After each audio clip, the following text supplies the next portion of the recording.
Shalom everyone, and today we're studying Parashot, the two Parashot of Behar BeHukotai, two Parashot that usually are being read together.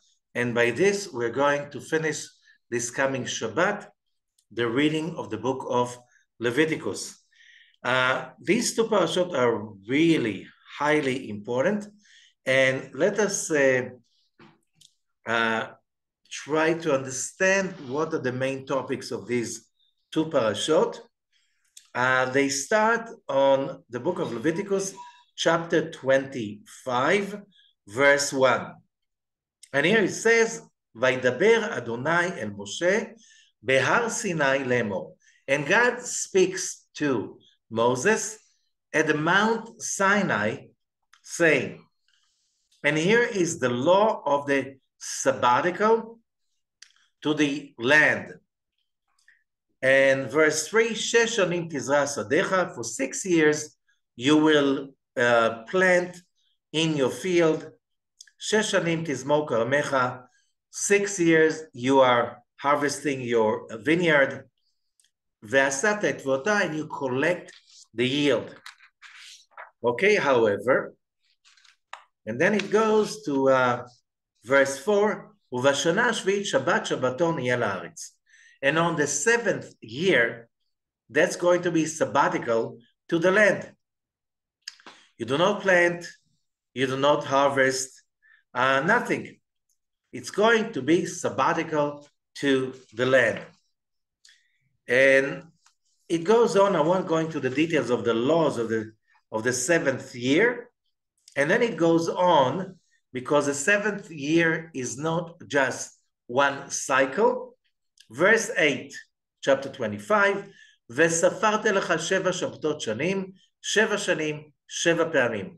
And you count 7 cycles of 7 years, 7 sabbatical, and then when it comes together, 49 years.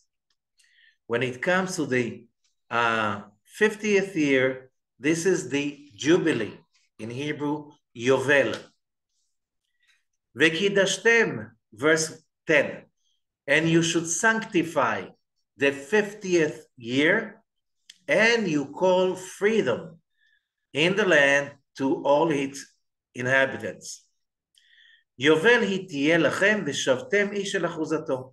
And on the 50th year, everyone goes back to his own original land. Which means the capitalist game is limited. Every family gets its own land by the law of the Bible since the time Joshua took the land.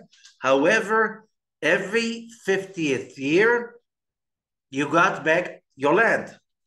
What if you lost the money and then you had to sell the land? You're not selling the land. The Torah is telling us, you're just selling the crops of the years left till the Jubilee, because the land is not really yours. The land is for God. A very amazing concept over here, which is almost impossible nowadays to apply. Therefore, maybe in Israel of today, most agricultural land belong to the nation of Israel, and you lease the land for 49 years. And after 49 years, you have to renew the contract. Something kind of similar to what it used to be. And that does not, by the way, the sabbatic, the Jubilee does not apply to cities. So over there, the capitalist game goes without any disturbance. Okay, but again, then it goes on, verse 13, Bishnat hayovel hazot tashuvu ish el achuzato. On that year of Jubilee, you will go back, each person to his asset.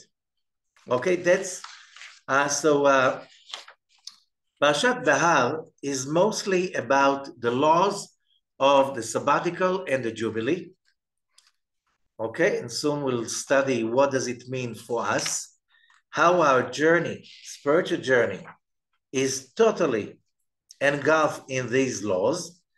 Okay, and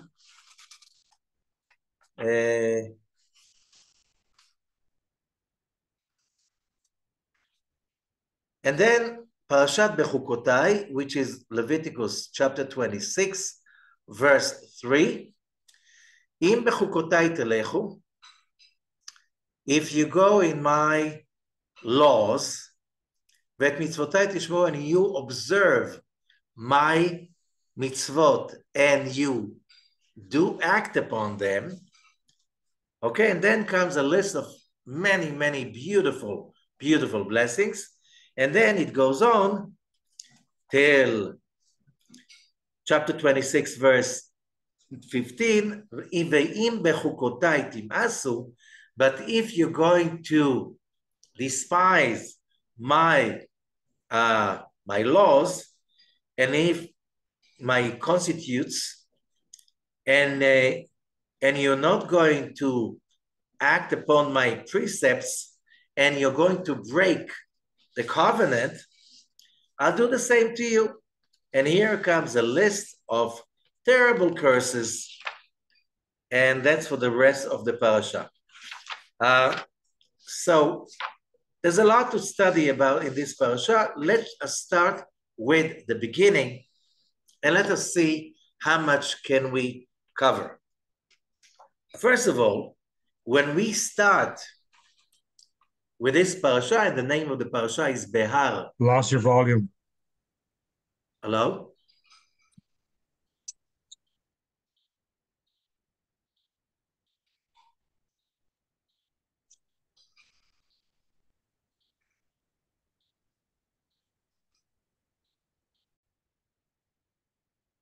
So when we are speaking about the name of the parasha, Behar Sinai, at Mount Sinai, and of course it's one of the most famous expressions in Hebrew. Ma inyan that Rashi, the great commentator from his France, the 11th century, and he's saying, Ma inyan shmita etzel Har Sinai. What's the connection between Mount Sinai and the sabbatical? Because all the mitzvot were given on Mount Sinai. Why do we have to mention Mount Sinai over here? Because the sabbatical is a mitzvah that is being performed only when you live in the land of Israel, not in Sinai. So basically, when in Hebrew,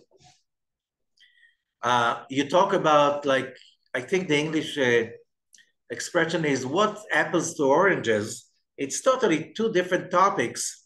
In Hebrew is what's the connection? What is the whole thing about sabbatical and Mount Sinai?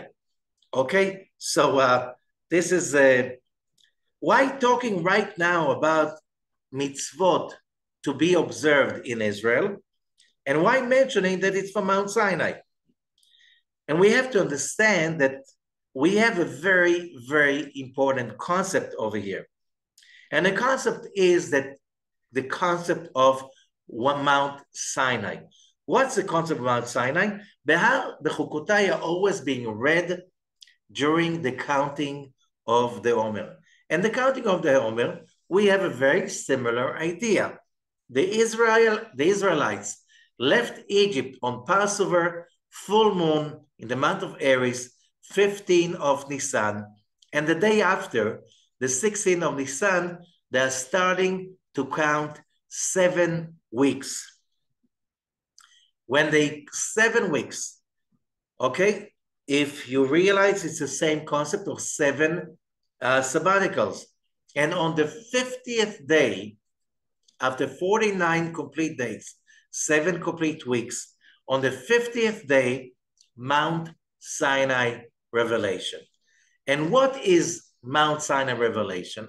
Mount Sinai revelation is about, as we read in Parashat Kitisa, Moses is coming down with the tablets, and it says that the writings was charut al haluchot, it sounds like engraved on the tablets. We spoke about it hundreds of times. However, the sages are saying, if you read it carefully, it says, Charut Chet Reish Vav Tav. And Chet Reish Vav Tav, that means not engraved, it means freedom on the tablets. And the sages are asking, freedom from what? And the answer is freedom from the angel of death, which means there's something on with the 50th day, the Mount Sinai revelation, that can give humanity freedom from the most feared force in the universe, which is death. Death is something to be feared about. It's not just that somebody, as I explained many, many times from the Zohar, it's not that, people are afraid from their dying time, which could be young age, old age. Most people have no idea when it's coming. Sometimes the doctors can predict it. Sometimes they force it. Doesn't matter. But we understood that death started the moment Adam and Eve ate from the tree of knowledge. And that means that death has started the moment evil came to the world, the moment the snake became part of our thinking. And what does a snake symbolize? The snake symbolizes selfishness. And selfishness means being far away, disconnected from the tree of life. And therefore, God was warning Adam, the day you will eat from that tree, you will surely die. And as I explained, Adam did not die on that day, like literally, it's not that simple. Adam started to die on that day, on that moment, because the moment you connect to selfishness, you disconnect eternal life. And therefore, we are right now living, since the sin of Adam, in a system that has two opposite systems. It's a double system. You have the system of the tree of life, and there's a system of the tree of knowledge, good and evil. Now, when we go through that system of good and evil, everything has a dark side, which means for every high, there's a buy. For every flash, there is a crash. For every victory, there is a defeat. For every greatness, there is final death, which means this is the world of human logic that was born but while eating from the tree of knowledge. Now our job as humanity is to redeem ourselves from that tree of life universe, which is win-lose. You win one way, you lose the other way. So you make a lot of money in one way, and you get, instead of it, you get anxieties and psychosis on the other way. You get a lot of power politically or whatever, socially, one way, and you get the fear of loss on the other way. So it's like tree of knowledge, good and evil. They are always mixed together. So whatever is good is also evil. Whatever is evil has a good side behind it.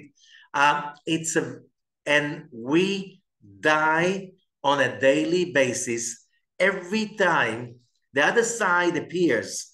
So every time we get disappointed, we die a little bit. Every time we get upset, we die a little bit. Every time we fail, we die a little bit. Every time we get emotionally distressed, we die a little bit, because that death takes over and runs the scene, runs our lives.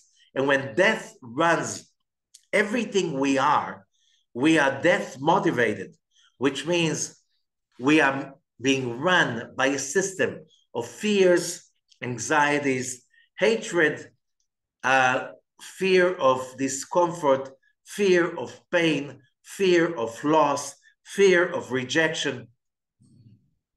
And when that is the main aspect of our lives, we don't die daily. We die by the hour, by the minute. Is this really a life? And the answer is no, it's not really a life. So optimism, if you had when you were young, is being replaced with pessimism, cynicism, any kind of emotions that are not real, true happiness and love. So how do we get out of it?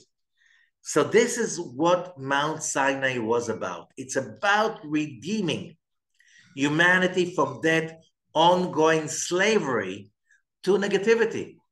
So you can release a slave from his or her slavery, send them free, and they will find something else to be enslaved to.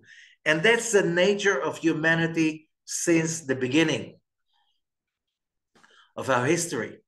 So the whole story of BeHar-BeHukotai is about that redemption, about those ideas that really appeared, revealed on Mount Sinai of real, true eternity. The Israelites are coming out of Egypt.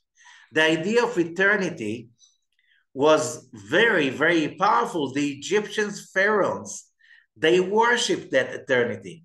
But that was eternal death, eternal hoax. The pyramids, yes, they are almost eternal relatively to human's life. But what happened to Pharaoh and his legacy?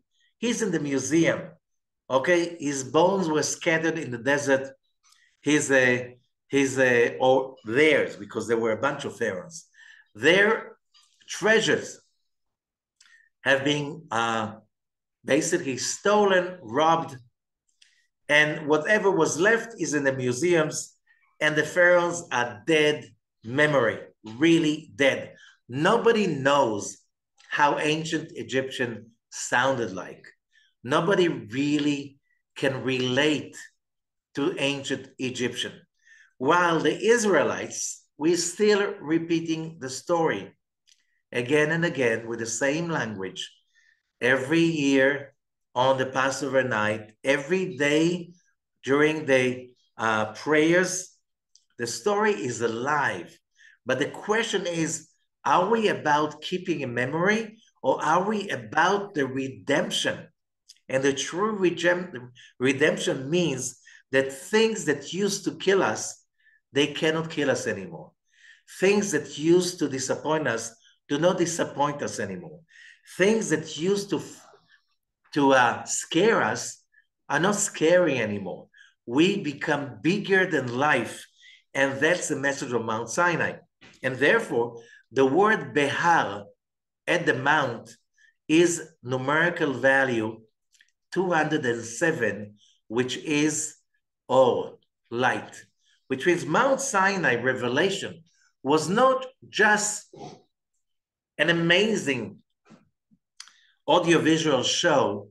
It was the turning point in the history of humanity from the sin, which means from that moment on, there was a first time in history a group of people big enough to start pushing, turning around the march of the death march of humanity, that you were born into slavery, you're born into suffering, you're born and your destiny was slavery, and you were groomed into slavery, to fears and so on. Till today, we see it around. Fearful people are easy to manipulate. Today, we live in a society that we start to be more and more aware how media, how politics, how economy, it's all about manipulating our fears so we can stay slaves to powers bigger than ourselves, that those powers are not really loving of mankind, of humanity, but basically are here to subjugate humans, to operate systems bigger than ourselves. So, what is the message in Parashat BeHar-BeHukotai? The message is very, very powerful. So let us read the Zohar message. And the Zohar is teaching us something very powerful. The Zohar is speaking about the concept of Shabbat. And Shabbat is about a rest, but it's not about physical rest. It's about resting from the subjugation to all kinds of darkness. So I'm reading from the Zohar, Parashat Behar, Perush HaSulam, verse 6.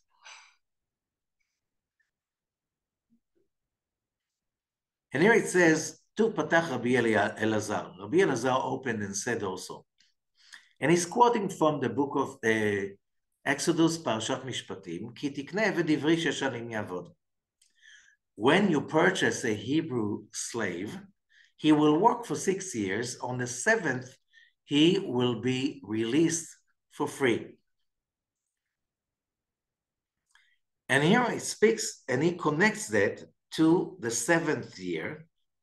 And the 7th year, this is freedom, but freedom means freedom from negativity. Otherwise, it's not really freedom. As again, when we give somebody freedom by law, okay, we give somebody freedom, let's say we raise a child and at a certain age, we tell them, now you're free, go. And you see more and more children don't want to go. They stay home till older age. They don't want to go. Why? It's like it's cold outside. You have to take responsibility. What do I mean freedom? Freedom means that I have to be subjugated like you guys, the parents, to mortgages, to bills, and the bills do not stop. Most of your life, you work to cover the bills, to cover your debts. You owe that to the big guys, to the government, to the city, to the big banks, to the big systems. You just live in order to serve those forces. And that's how a modern human being is living. So why do I want to start that how should we call it, slavery? Let us delay it as possible. Let us stay at our parents' home. We don't have to pay the bills over there. If there are any bills, that's very minimal.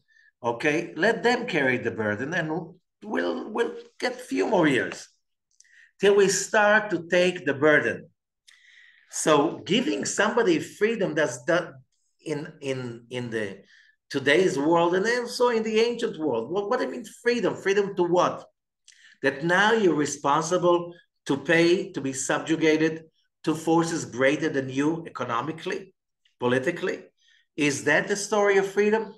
Or are we talking about something else, bigger than that? And by the way, who are we talking about freedom? We're talking about, if we're talking about the sabbatical, the 7th year, we're not giving the land freedom to do whatever the land wants, because the land is not a being like us. So what is that freedom we are talking about? The freedom, the Zohar says, is freedom for us. It's our freedom. Our freedom, which means there's something metaphysical happening on the Shabbat, which is the 7th day of the week, the 7th year of the cycle, the 50th day of the Omer, the 50th year of the cycle, the Jubilee. What's happening on those years? Is it just an artificial counting that somebody decided, even God, and since we count it, okay, because God wants to tell us, the land is mine, you guys are mine, and you have to remember that your ownership is limited because, you don't really own a land. You just being on a lease of the land because he cannot own the land forever because you, humans, you die sooner or later and it's not yours anymore, which means you don't really own the land. It's on a lease. Is that the concept we're talking about? Or the Zohar is saying there's a higher concept involved. And he's saying that on Shabbat is the time of freedom from the forces, the dark forces that awakened, got power, got control over our lives because of the sin of Adam. This is what we're talking about. So the rest that we have, it's not the physical rest we're talking about. We're talking about resting from negativities, resting from the forces that are involved with the tree of knowledge. These are real, true forces that subjugate us to life full of fears and pain. So the freedom, Shemitah, is menuchat kol. It's freedom, it's a rest for all. Menucha laruach velaguf, it's freedom, it's a rest for the body and for the soul. And that's why it says he will work for 6 years. On the 7th, he will be released to freedom. So what we are talking about in Parashat BeHar-BeHukotai is about how do we humans achieve true freedom.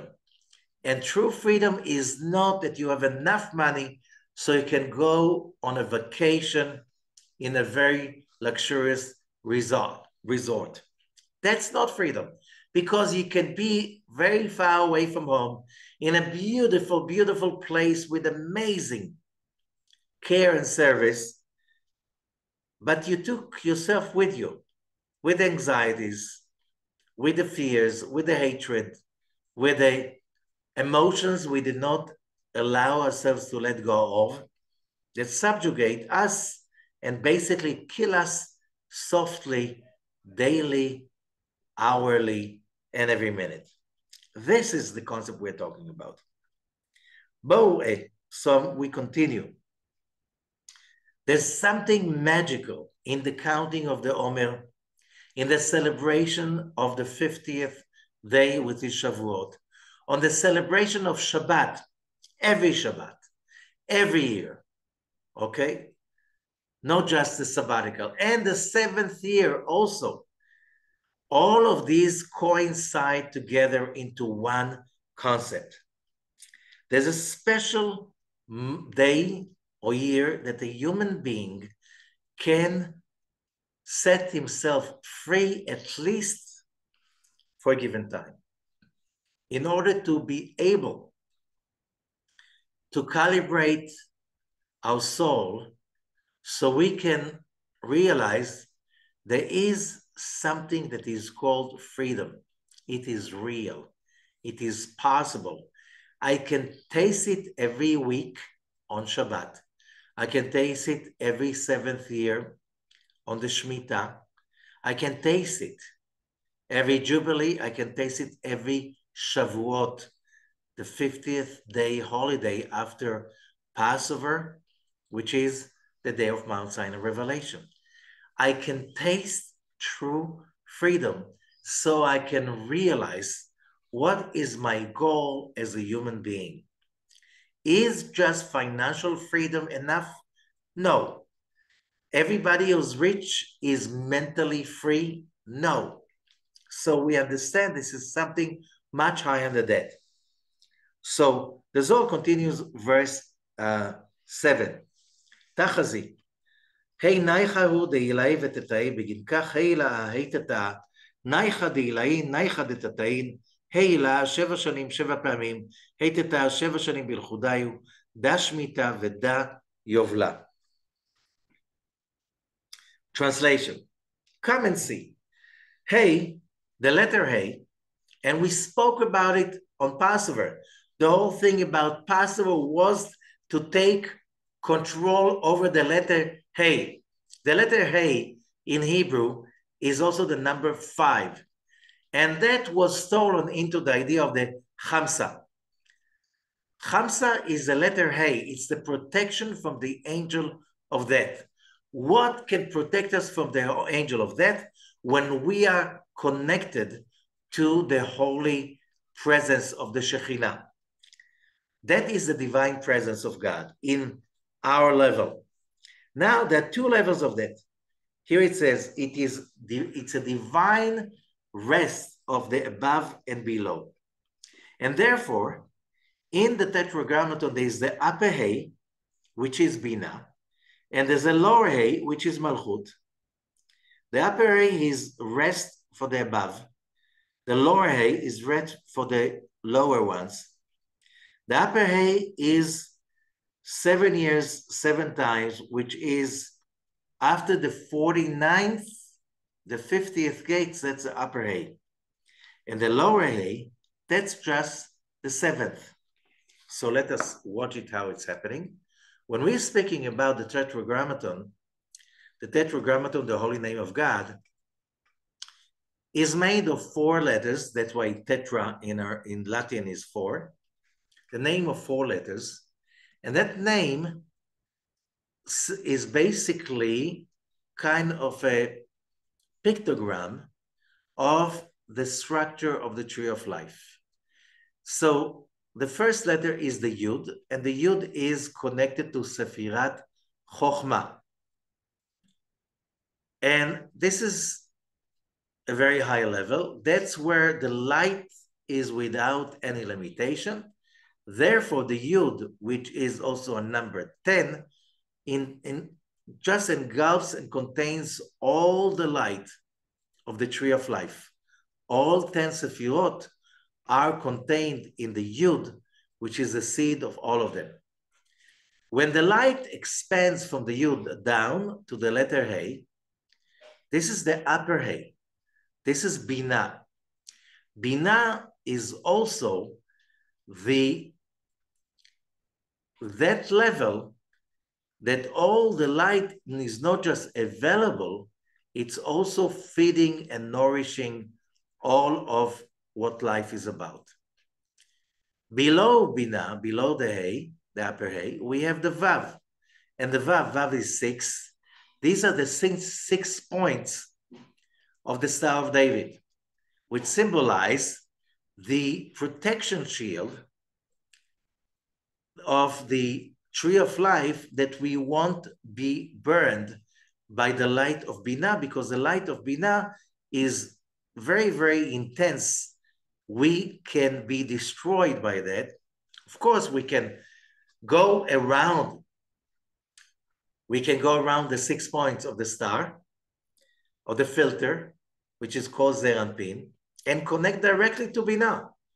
And we do it when we get drunk. Many ways of getting drunk, not just wine and alcohol. There are also other chemicals that can get us drunk, or other stuff we get addicted to. That's when we get the highs that follow with the big buy, the explosion and the darkness that comes after it.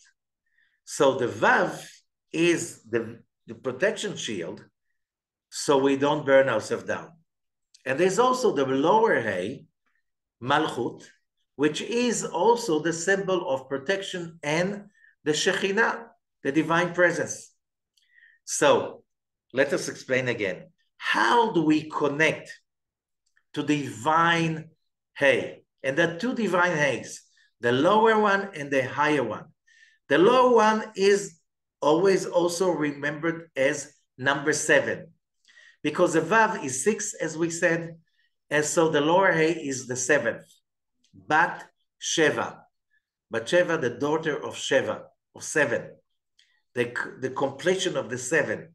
And that's what Shabbat is, the 7th day. That's what the Shemitah, the sabbatical year, is about, the lower 7, the 7th of them all, which is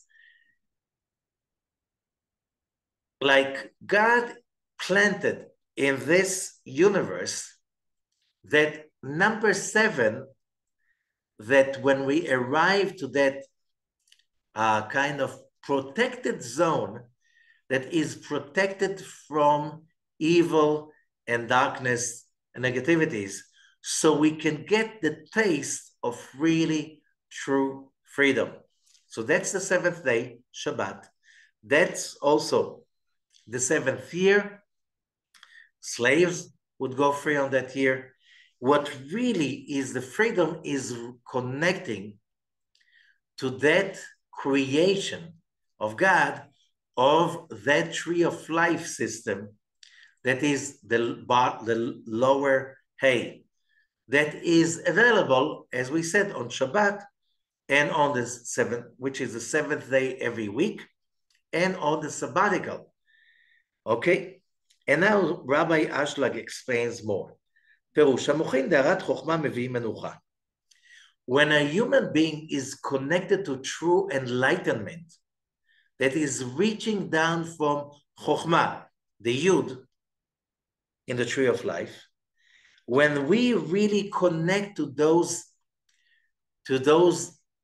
levels of thinking, spiritual thinking, that kind of awareness, they bring freedom, which means, when is that we're really feeling true rest and freedom?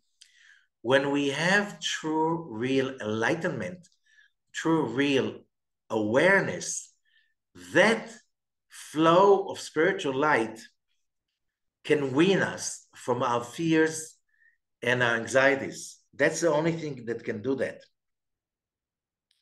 ונודע שמקור גילוי החוכמה היא בה"א העליונה דהוויה שהיא סוד בינה.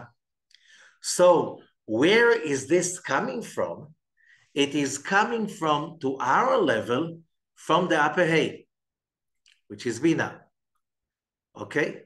So the upper hay, which is Bina, this is the source of those high levels of lights that can redeem us. Therefore, but this is the Jubilee. This is the power of the Jubilee. Why?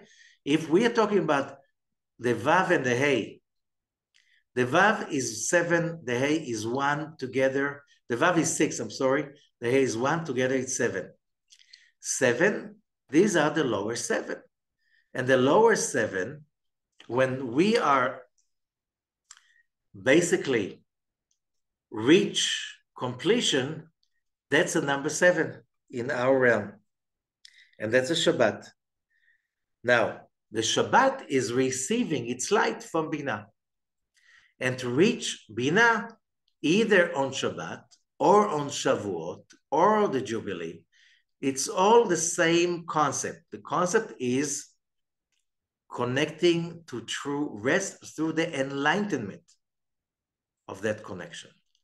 Only when we really tap into that enlightenment, we can experience freedom, total freedom. That's all the idea of Shabbat. That's the idea of Shavuot. While Shavuot is the 50th, that's, if Shabbat is number 7, so that's the lower hay. But on Shavuot, this is now the 50th. This is the higher level of freedom. This freedom can be retained for a whole year, while the freedom of Shabbat, 1 week. Therefore, you need another Shabbat after the next cycle of 7 days. So how do we get it? Says verse 8 in the Zohar. וכאן מסתכלים מילי כל אחד, בגין כך ושבת הארץ באו נייחה דהרה יצריכו עבדי נייחה, בגין כך בשביעית יצא לחופשי חינם, חינם או חינם, דלה יהיב למראה כלום. When we look at all those concepts, it's all one, because the lights of the Jubilee is shining in the Shemitah, which is the 7th, Malchut, and therefore it says, and the earth will have a sabbatical, which means it's the same thing. It's all about reaching that light that can give us the taste, the awareness, the connection of what is the goal. The goal is real freedom. How do we experience real freedom? Just think about it, the physical aspect. Shabbat enters. It's almost sunset, Friday afternoon, and Shabbat is entering. You light the Shabbat candles, and then you have nothing to run to. Whatever food you have, that's what you have. Whatever you don't, you don't. Whatever money you have, you have. Whatever you don't, you don't. Whatever business you did, you did. Whatever you didn't. Right now, I am at a sabbatical. I am connecting to God's light. And when I'm connecting to God's light, what about the rest? It doesn't matter me. It doesn't matter. It doesn't bother me. Which means my phones are off. All the other screens are off. No computers, no TV, nothing like this. It's just me and God's light. Now, in order to be able to preserve that idea, that concept, you need to really be free, which means, what if somebody is trying to call me and it's a very important, so they'll wait till after Shabbat. You need to have a real, true commitment to the spiritual freedom strong enough that whatever money that others are making, whatever messages that others are receiving, none of my concern. Why? Whatever I'm getting through Shabbat is so much more powerful, important, crucial for me, and my existence, they can wait, and they will wait. And to realize that for thousands of years after those words were written, Jews were observing the Shabbat, and as it says, more than they observed the Shabbat, the word is shomer, which not mean that's just observing, but also guarding. Shabbat guarded them, preserved them, which means what gave them the power during the weekdays to watch all the injustice, atrocities, whatever is, killing people, all the injustice and stuff like this, and to say, Shabbat comes, I'm back to my kingdom, I'm back to my connection to be the child of the Creator, and nothing else is important. This is an awareness that without that awareness, you will never be able to experience real, true freedom. You can be given freedom by all the lawyers of the world, all the policemen in the world, whatever power of political say, and you're still being chased by your own thoughts and inner fears. Okay, no one can take it away from you, except from Shabbat, except from Shavuot, except from those concepts the Torah is describing. And the Torah is also asking the question. So you ask yourself, what I'm going to eat on the 7th year? What farmer can live? Is that possible? You can really keep the business going when you have every 7 years? Okay, bye, we're not planting anything, no harvest this year. We just study, meditate, visit the family. It's Shabbat for a whole year as a farmer. The farming business in Israel was supposed to die a long time ago, from the beginning. Well, we know if we just, if it comes to Jerusalem, you cannot avoid seeing the richness of the Herodian building, the Temple Mount, and others in Caesarea, whatever. Where did they get the money from? There was high-tech agriculture in Israel. So they didn't work on a sabbatical, and still, that was one of the most powerful money creators of the richness of the Jewish kingdom of ancient times. So how did they do it? While not working on the seventh year and still be so rich and having markets all over the world of that time? We have to understand the freedom is coming when you look at your business and you say, if I connect to God's light, that's my freedom. And when I'm connected to God's light, then I'll be able to deal with the rest of it. And it's not just that. On Mount Sinai, we also got, do not steal, do not kill. It's not just a Shabbat. Do not covet, do not, all of those laws, they're not very easy to observe when the moment comes and you really need to go the distance in order to keep the law, knowing that connecting to God's light, to the tree of life system, is so much more rewarding. And that is the story that we are telling in this week, is a story that you have to choose between the two kinds of awareness. There's an awareness of the tree of life, which is freedom. This awareness must be chosen again and again. And the Creator gave us the system of choosing it. And one system is Shabbat, and another system is sabbatical, and the Jubilee. And there's also the system of studying the Torah. We'll see it later on. So if we continue reading Parashat BeHukotai and Parashat BeHukotai, and as we said before, it's a very, very weird. In BeHukotai telechu v'etmotzotai tishmeu. And Rashi is saying, in BeHukotai telechu, which means if you keep my laws, just a second, Rashi says, but the mitzvot are keeping the laws. So why adding it mitzvotai and you observe my mitzvot, my precepts? So what's the difference between chukot and mitzvot?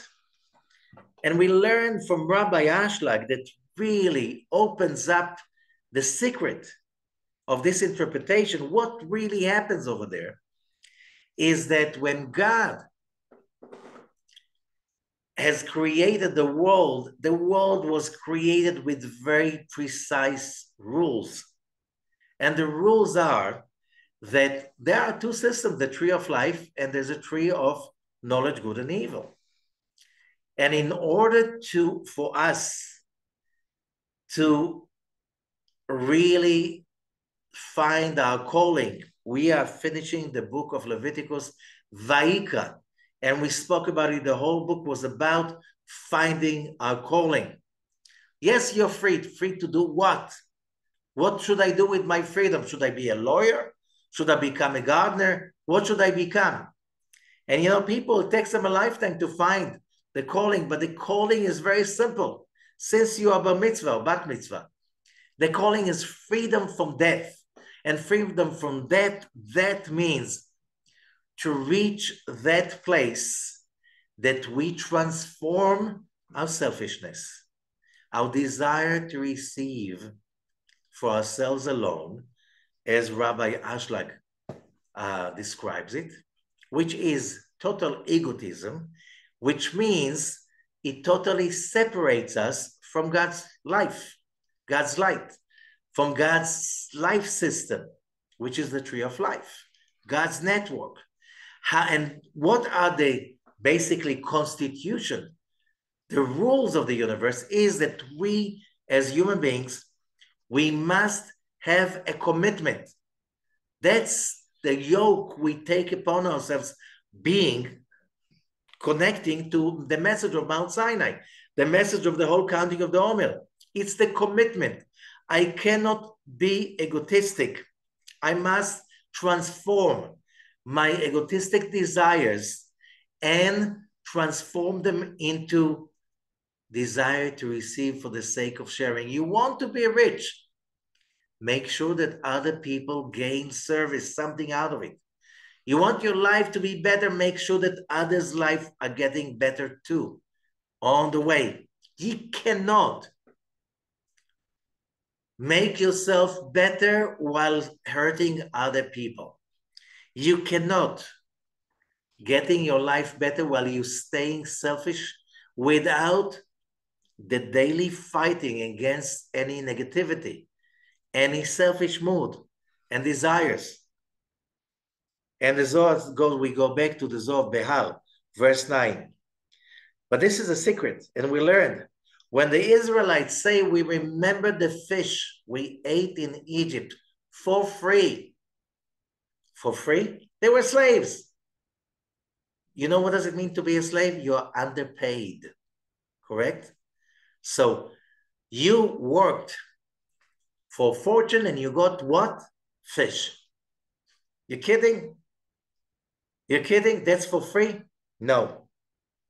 What we're talking about, that when we ate fish or whatever they gave us in Egypt, we had no yoke, we had no commitment to meditate, contemplate, make a blessing, transform the physical fish into a spiritual experience. Everything. Because slaves have no, cannot really connect to what we just learned right now. Slaves, they are under the rulership of the physical universe. And that means fear, ego, negativity, interest, all of that. This is hell on earth.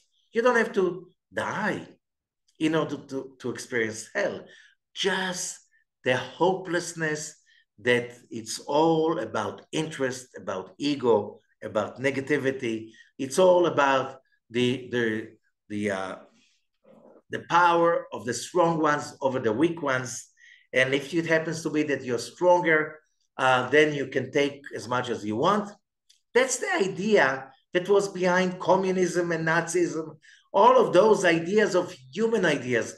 The moment you are creating a universe that is free from the yoke of God, there's no commitment. So what do? You have one thing.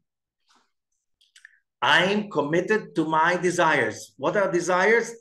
I want to kill everybody, to take everybody's possessions, to take over because I want to be stronger, because it's a survival of the fittest.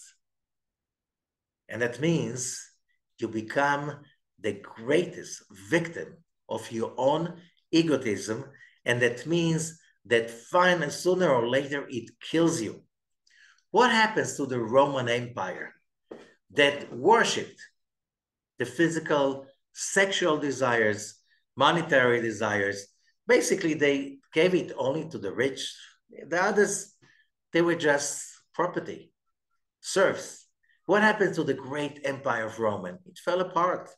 What happens to all great dictatorships that exploit people? Sooner or later, they burn themselves down. The basic idea is that human is a child, every human is a child of the Creator. You cannot force people to be free, but it's not your job to enslave them. So we all as humans, we need to be committed to do the best for others, not because it's nice, because that's the only way, by the law of the universe, we can get closer to God's network. And that nobody can do it for us. That's a yoke the Zohar is talking about. And if you do not accept that yoke, it's like an ox. If you don't allow anyone to put the yoke on you, so you go for nothing, only for meat. Only right for the slaughter. Right for the slaughter. Who slaughters you? The angel of death. Daily, hourly. That's the destiny if you're not willing to commit for the real big picture. That we humans, we have to climb up the scales and reach that God's light, which is symbolized by the Shabbat, the sabbatical.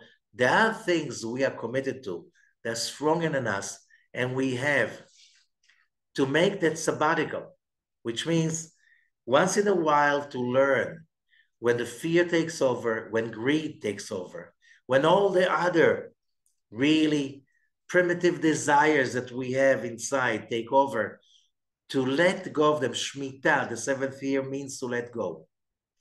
Let go of them and let God in.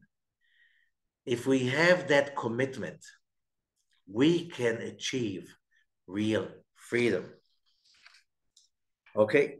And that brings us to verse 10. זה שכתוב, עבדו את השם ביראה. We spoke about it in previous classes also. That how is it to worship God with awe? What is awe? Awe is that perception. We are part of a greater system. And we have to commit to that greatness in order to really manifest our calling. There's nothing but that. So this is the awe we're talking about. And we spoke about it in previous classes. This is the kingdom of heaven.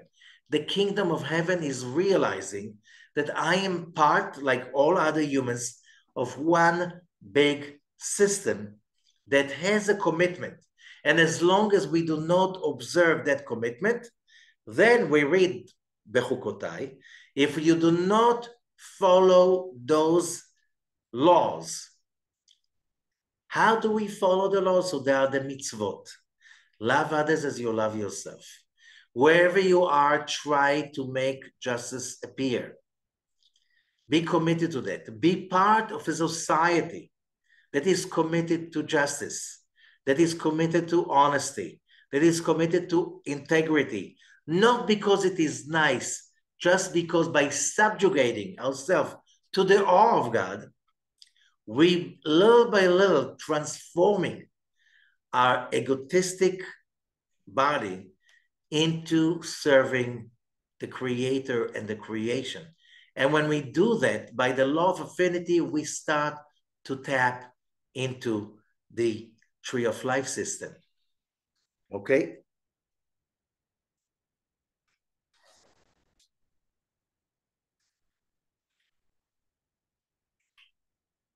And therefore, we'll continue.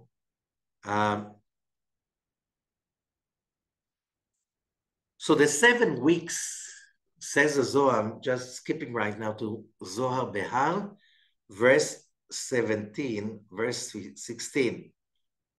Verse 16. And it says, it's a mitzvah to make a sabbatical on the 7th year. It's also a mitzvah not to work on the 7th day.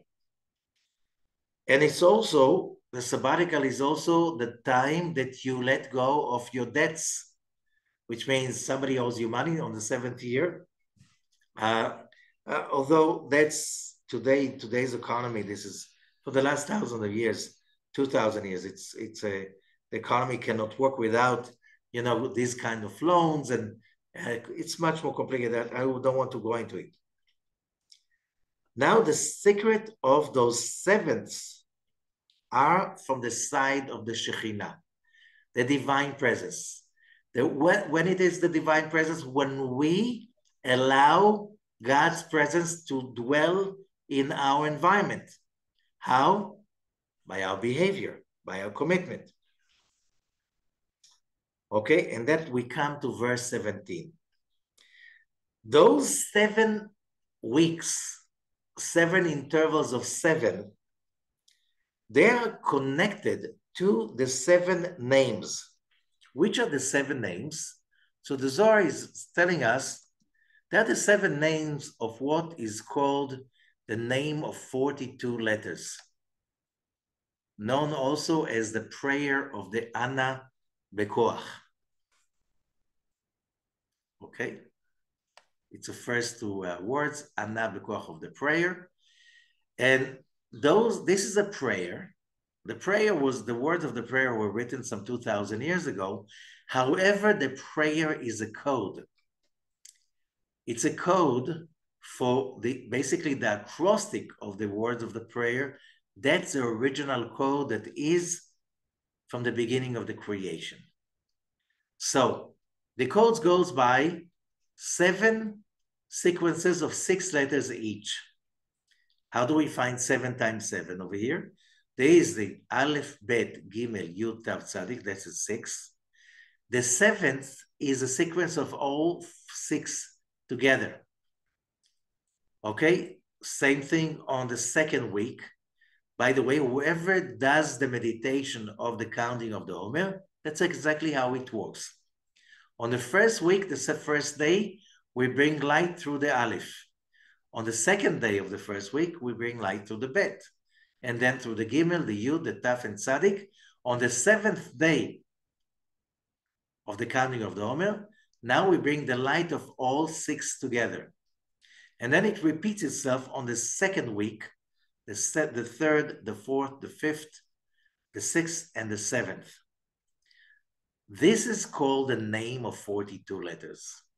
The name of 42 letters, you can learn much more about it and meditate about it. You can just Google Live Kabbalah, the name of 42 letters, and you'll find a page with a treasure of explanations. But still, this is again like the whole thing of the mitzvot. There is this main law. Equalities attract, which means the law of affinity says you want to connect to God's light, you have to connect to the tree of life. How do you connect to the tree of life? Committing yourself to sharing, caring, loving, doing your best, transforming yourself into a sharing, altruistic being. That's a commitment. Now, the Torah will give you all kinds of precepts that basically will connect you to those lights that will enable the ascendance of your life into the tree of life. Now, there's one meditation that is very powerful, which is the name of 42 letters, that is also known as a prayer of the Ana Bekoach. And it's like this prayer takes you above. When you meditate on those sequences of letters, they lift you up above every day. That's why you need at least every morning to recite that prayer and make that meditation. So it will, as the Zohar is saying, it will give you the thinking of freedom, the commitment for freedom. And verse 18, כל ספירה, דהיינו, כל שם מאלו 7 שמות יש בה 6 כנפיים. Every ספירה of these 7, right? We have 7 sefirot. The first one is connected to Chesed. The second is Gevurah. The third is Tiferet. The fourth is Netzach. The fifth is Hod. The sixth is Yesod. The seventh is Malchut. So we can see over here that each line, each sequence is one Sefirah. And what does it go? What does it say? Each one of these 7 names, okay, you cannot pronounce them, don't even try. Even if you know Hebrew, Israeli, you cannot read it as a word. It's not supposed to, it's just a code to contemplate on, so it gets us a liftoff. But the first one, you have 6 letters, and the Zohar says each one of it is a wing, an angelic wing. We're talking about angels, 6 wings angels, the seraphim. So when we recite the first line and we contemplate on Aleph, Bet, Gimel, Yud, Tav, Tzadik, again, Google Live Kabbalah, the name of 42 letters, you'll find that page. It's also in the bottom. The link will be at the bottom of the page in the information. So that gives you one liftoff. Second line, Kabel Rinat Amecha Sagvenu Tarenu Noah, Kuf Reish Ayin Sintet Nun, that's the second one. So each one of them is 6 wings of one angel, that gives us a takeoff. And finally, the whole existence is being lifted up. So what are we talking about? We're talking about a system to lift us up. Verse 20. Now, that name we're talking about again connecting to the upper hay. The upper hay is that consciousness, that frequency of Binah, of freedom, that was revealed on Mount Sinai. What did we get on Mount Sinai? The Torah. So every time we study the Torah, we read the Torah, especially when we study the Zohar, which is interpretation of the Torah, we have to contemplate that that's connecting us to that spirit of freedom, of the upper world, the tree of life. Okay? Now the name of that level, there's another name that is the symbol of that level, and that's called Eheyeh. You can find it in Exodus 3:14, when Moses is asking God, tell me, who is sending me? Who should I send sending me? And God said, and that's in most translation, I am what I am. Bad translation, that's not what he said. God said, you will be redeemed by the name Eheyeh.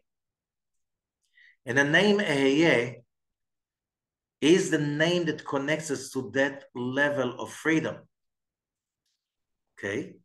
Eheyeh by numerical value is 21. But we have 2 times Eheyeh. 2 times Eheyeh is 42.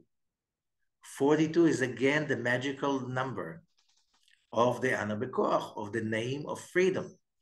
And the Zohar says when we add 8, because Eheyeh is 4 letters, 2 times Eheyeh is 8 letters.